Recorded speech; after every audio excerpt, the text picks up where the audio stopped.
నమస్తే, welcome to Andhraprabha. నేను తేజస్వి. బీఆర్ఎస్కు బ్యాడ్ టైం నడుస్తోంది. కేసీఆర్ టైం అస్సలు బాలేదు. మొన్నటి అసెంబ్లీ ఎన్నికల్లో ఓడిపోయి విపక్షంతో సరిపెట్టుకున్నారు. ఓటమి ఒకవైపు, కాలితుంటి ఎముక ఆపరేషన్తో మరోవైపు ఆయన ఇంటికే పరిమితమయ్యారు. ఇలాంటి పరిస్థితుల్లో సింగరేణిలో ఎన్నికల సైరన్ మోగింది. ఏం చేద్దాం, ఎలాంటి వ్యూహాలు అమలు చేయాలనే విషయాలపై అధిష్టానం నుంచి క్లారిటీ రాలేదు. ఇలాంటి పరిస్థితుల్లో కేసీఆర్ తీసుకున్న నిర్ణయం సంచలనంగా మారింది. ఇంతకీ ఆయన తీసుకున్న డెసిషన్ ఏంటి? ఎందుకు అలా చేయాల్సి వచ్చింది? ఈ నెల 27న జరిగే సింగరేణి ఎన్నికల్లో పోటీ చేసేందుకు కార్మికులు రెడీ అయ్యారు.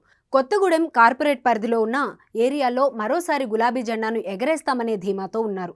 2017లో జరిగిన ఎన్నికల్లో కారు పార్టీ అనుబంధ సంఘమైన టీబీజీకేఎస్ నల్ల నేలపై విజయం సాధించింది. ఈసారి జరిగే ఎన్నికలు కూడా చాలా రసవత్తరంగా ఉంటాయని భావించారు. కానీ అనూహ్యంగా కేసీఆర్ యూటర్న్ తీసుకున్నారు. పోటీ నుంచి తప్పుకోవాలని బీఆర్ఎస్ అధినేత ఆదేశాలు జారీ చేయడంతో అందరూ షాక్కు గురయ్యారు. సింగరేణిలో పోటీ నుంచి తప్పుకోవాలన్న కేసీఆర్ నిర్ణయంతో టీబీజీకేఎస్ సీనియర్ నేతలు ఆగ్రహం వ్యక్తం చేస్తున్నారు.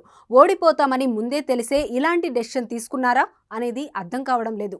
బీఆర్ఎస్ అధినేత ఒక నిర్ణయం తీసుకున్నారంటే దానికి అర్థం, పరమార్థం ఉండే ఉంటుంది. ప్రస్తుత సిచ్యువేషన్లో ఎన్నికల్లో పోటీ చేయడం కంటే సైలెంట్గా ఉంటేనే బెటర్ అని భావిస్తున్నట్లు తెలుస్తోంది. అందుకే సింగరేణి సమరం నుంచి సైడ్ అయిపోయినట్లు తెలుస్తోంది. సింగరేణిలో గుర్తింపు సంఘం ఎన్నికలపై క్లారిటీ రావడంతో కార్మిక సంఘాల నాయకులు పోటీకి సై అంటున్నారు. గుర్తింపు సంఘంగా విజయం సాధించేందుకు ఆయా సంఘాల నాయకులు తమ వంతు ప్రయత్నాలు చేస్తున్నారు. 1998లో సింగరేణిలో ఎన్నికలు స్టార్ట్ అయ్యాయి. ఇప్పటి వరకు 6 సార్లు ఎలక్షన్స్ నిర్వహించారు. 1998 నుంచి వరుసగా 2 సార్లు ఏఐటీయూసీ విజయం సాధించగా 2003లో ఐఎన్టీయూసీ విజయం సాధించింది. 2007లో మరోసారి ఏఐటీయూసీ గెలుపొందింది. 2012, 2017 ఎన్నికల్లో టీబీజీకేఎస్ 2 సార్లు విజయ దుందుభి మోగించింది. ఈసారి ఎన్నికల్లోనూ మరోసారి గెలుపు కోసం టీబీజీకేఎస్ పోటీ పడుతుందని అందరూ భావించారు. కేసీఆర్ తీసుకున్న నిర్ణయంతో ఒక్కొక్కరు బయటకు వచ్చేస్తున్నారు. 11 ఏరియాల పరిధిలో ఎన్నికలు జరగనున్నాయి. హైకోర్టు తీర్పుతో ఎన్నికల నిర్వహణ అనివార్యం కావడంతో రీజనల్ లేబర్ కమిషన్ ఎలక్షన్స్ నిర్వహించేందుకు ఏర్పాట్లు చేస్తోంది. సింగరేణి వ్యాప్తంగా 84 పోలింగ్ కేంద్రాలను ఏర్పాటు చేసి 11 కౌంటింగ్ సెంటర్లను అందుబాటులో ఉంచింది.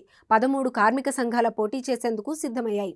ఇప్పటికే నామినేషన్ల ప్రక్రియ పూర్తి కాగా ఈ నెల 27న ఎన్నికలు జరగనున్నాయి.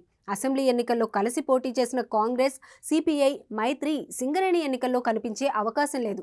ఎవరికి వారే అన్నట్లు సెపరేట్గా బరిలోకి దిగే అవకాశం ఉందంటున్నారు కార్మిక సంఘాలు.